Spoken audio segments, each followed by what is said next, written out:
Welcome to exam Guruji by Arvind sir. Uttar Pradesh police assistant operator head operator के लिए दोस्तों daily class चलाया जा रहा है। और प्लस मैंने आपको ये भी बताया था कि साइंस का मैं प्रैक्टिस सेट लेकर आऊँगा जो आपके सिलेबस के माध्यम से एक एक टॉपिक के साइंस के सभी एक एक टॉपिक के अलग अलग प्रैक्टिस आएंगे, जिसमें से मैंने मापन यंत्र और बात करें तो दोस्तों ख़त्म कर चुका हूं। और प्लस में ऊर्जा चल रहा है। सभी के प्रैक्टिस टॉपिक वाइज इस समय कराए जा रहे हैं। अगर इस समय आप नहीं पढ़ रहे हैं तो आप अपने लिए बहुत ही समस्या खड़ी कर रहे हैं दोस्त, अब ये समझ जाइए।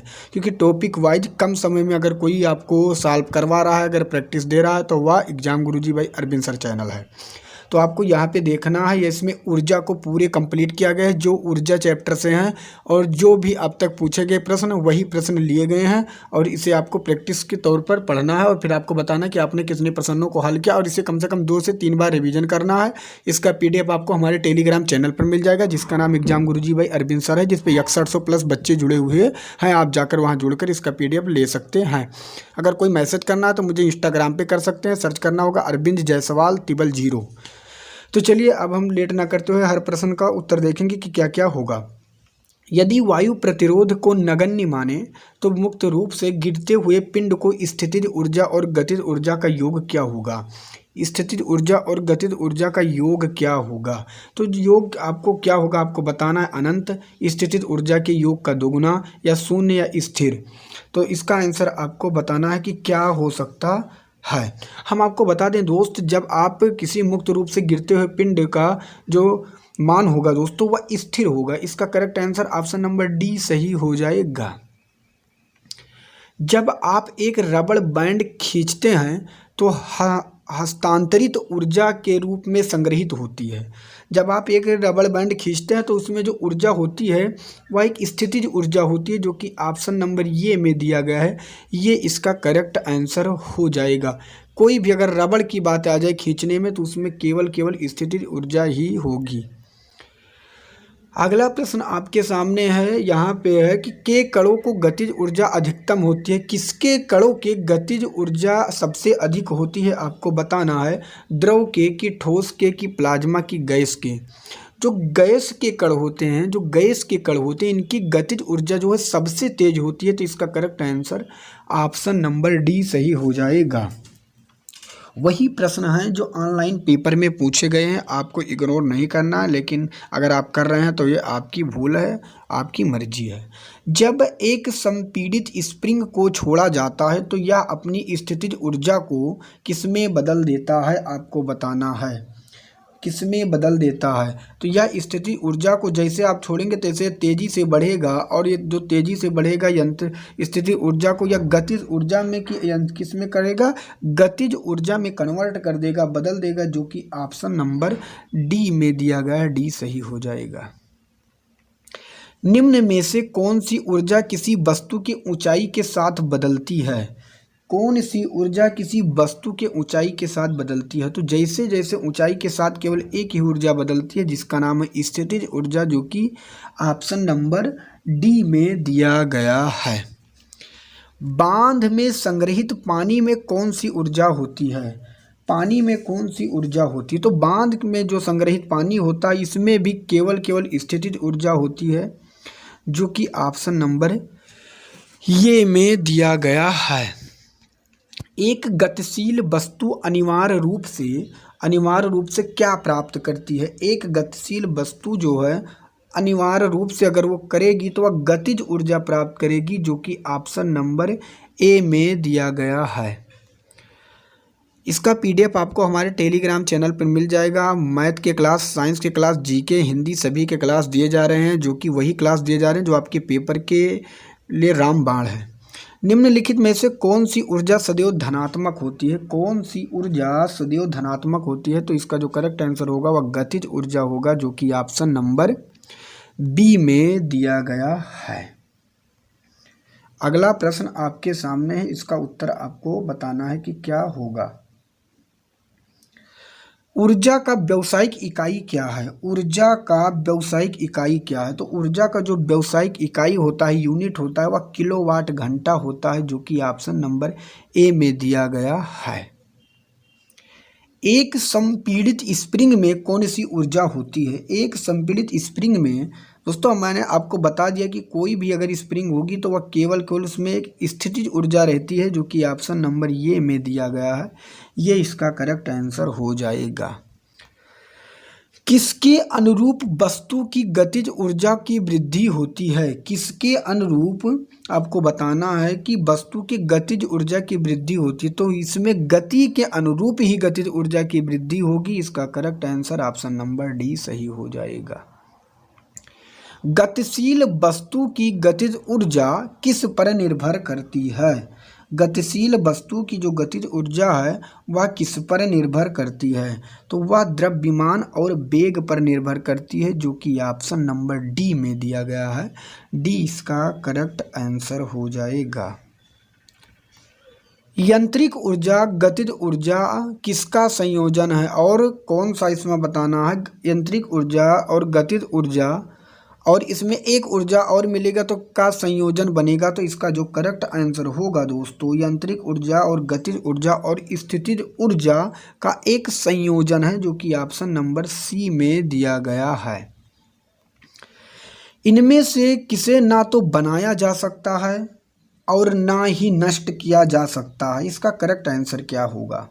तो ना बनाया जा सकता है, ना नष्ट किया जा सकता। ऊर्जा ना बनाई जा सकती है, ना नष्ट की जा सकती। इसका करेक्ट आंसर ऑप्शन नंबर ये सही हो जाएगा।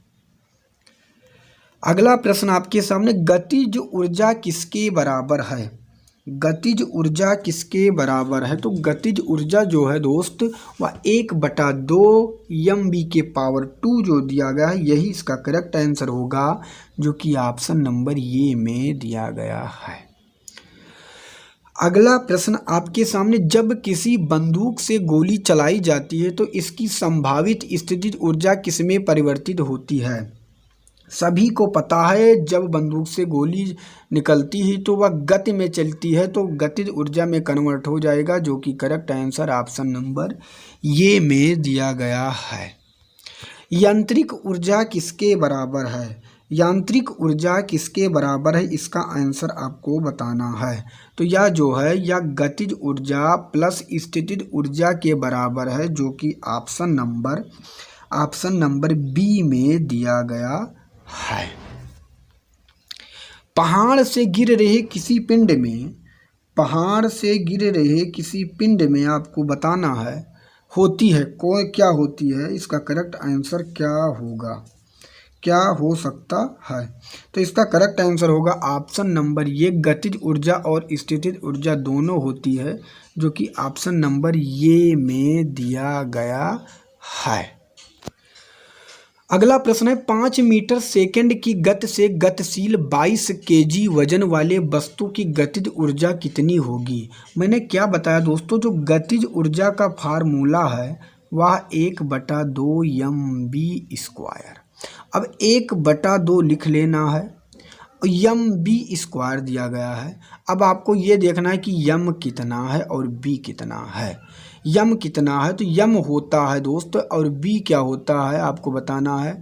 तो जो यम होता है वह गतिशील होता है, वह कितना है? 22 है। कितना है? 22 है।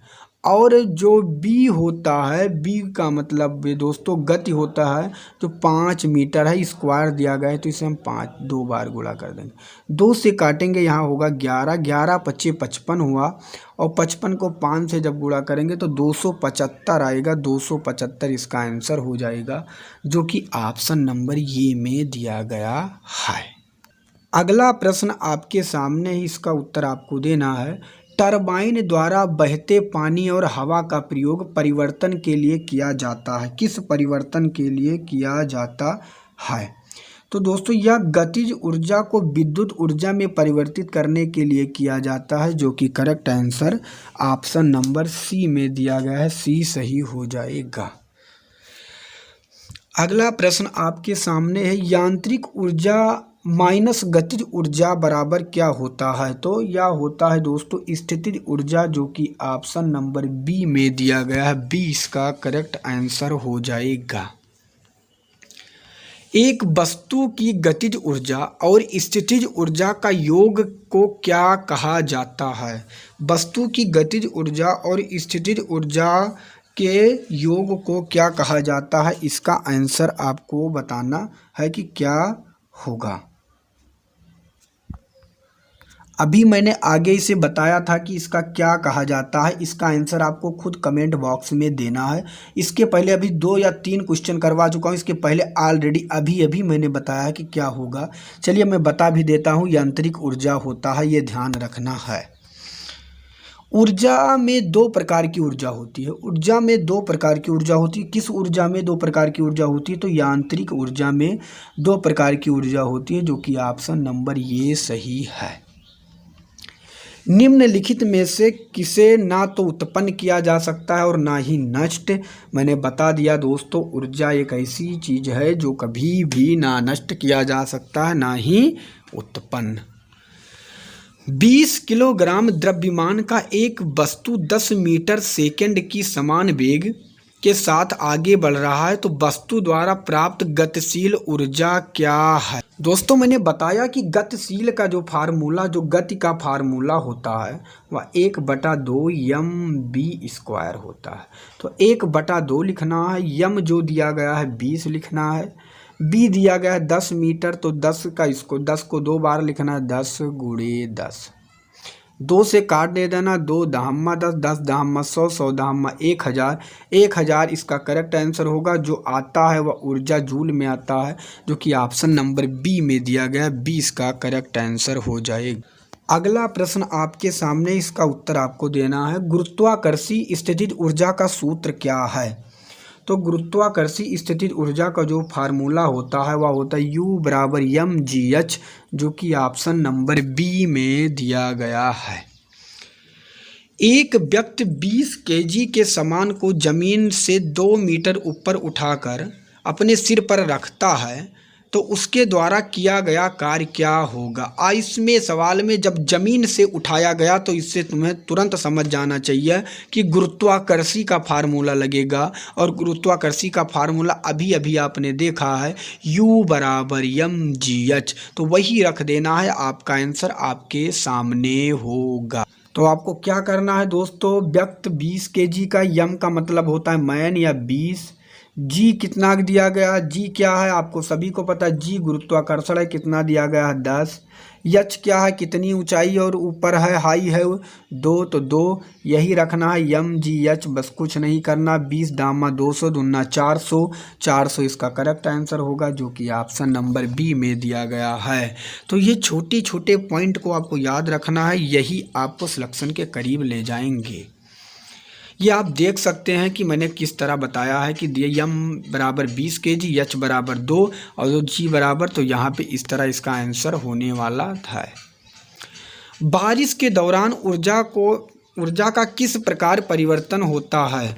बारिश के दौरान, तो जो बारिश के दौरान होता है, स्थितिज ऊर्जा गतिज ऊर्जा में परिवर्तित हो जाती है, जो कि correct answer option number D सही हो जाएगा। स्थितिज ऊर्जा किसके बराबर होती है? स्थितिज ऊर्जा जो होती है वह mgh के बराबर होती है, जो कि ऑप्शन नंबर बी में दिया गया है। बी ही इसका करेक्ट आंसर होगा।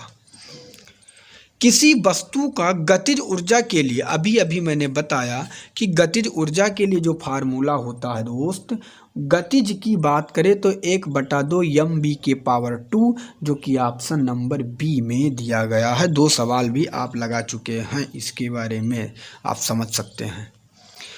10 kg की एक वस्तु 2 मीटर सेकंड के गति से आगे बढ़ रही है, तो वस्तु की गतिज ऊर्जा क्या होगी? फिर 1/2 रखना है, mv² रखना है। तो इसका उत्तर आपको कमेंट बॉक्स में देना है कि इसका आंसर क्या होगा। इसका आंसर क्या होगा? अभी आप लोग आंसर इसका मत देखिए। अगला प्रश्न आपके सामने है। एक हाइड्रो इलेक्ट्रिक पावर स्टेशन पर बहने वाले पानी टरबाइन घुमा सकता है, क्योंकि इसमें निहित है। क्या निहित है? आपको पता है, इसमें गतिज ऊर्जा निहित होता है, जो कि correct answer option number C में दिया गया है। सी इसका करेक्ट आंसर हो जाएगा। यदि साइकिल की गति यदि साइकिल की गति दोगुनी कर दी जाए, यदि साइकिल की गति दोगुनी हो जाए तो गतिज ऊर्जा क्या होगा। ये समझना, अगर ये दोगुनी होगा तो इसका 2 गुना गतिज ऊर्जा हो जाएगा, वह हो जाएगा 4 गुना, जो कि correct answer option number C सही हो जाएगा। यह था दोस्तों आज का लास्ट प्रश्न। आशा करता हूँ यह वीडियो आपको पसंद आया होगा। अगर पसंद आया तो अपने मित्र तक जरूर शेयर करना, क्योंकि आप लोगों के प्यार और सपोर्ट से हमें मोटिवेशन मिलता है। और मैं बता रहा हूँ कि सुबह से आप लोगों के लिए इतना मेहनत करने के बाद अगर कंटेंट तैयार करता हूँ तो आप लोगों का थोड़ा सा दायित्व बनता है मेरे भाई कि प्लीज़ आप मेरा सपोर्ट करिए। अगर आप सपोर्ट करेंगे तो आपको एक एक पॉइंट ऐसा मिलेगा कि आप सोच नहीं सकते हैं, और सिलेक्शन आप दावे के साथ है कि रैंक भी लाएंगे अगर आप मेहनत करते रहेंगे तो दोस्त, और हमें भी मोटिवेट करते रहेंगे। हमें मोटिवेट करने का मतलब है दोस्तों थोड़ा चैनल ग्रो कर जाए आप लोगों के आशीर्वाद से। तो मैं आपको कभी भी एक पैसे की डिमांड नहीं करूंगा, हर वक्त आपको निःशुल्क सेवा देता रहूंगा। बस हमारा यही टारगेट है कि हमारे द्वारा कुछ बच्चे या कुछ मेरे भाई बहन का आगे सिलेक्शन हो और वो भी अपने मम्मी पापा का नाम रोशन करे। तो मिलेंगे एक दूसरे नेक्स्ट वीडियो में, तब तक के लिए जय हिंद, जय भारत, वंदे मातरम।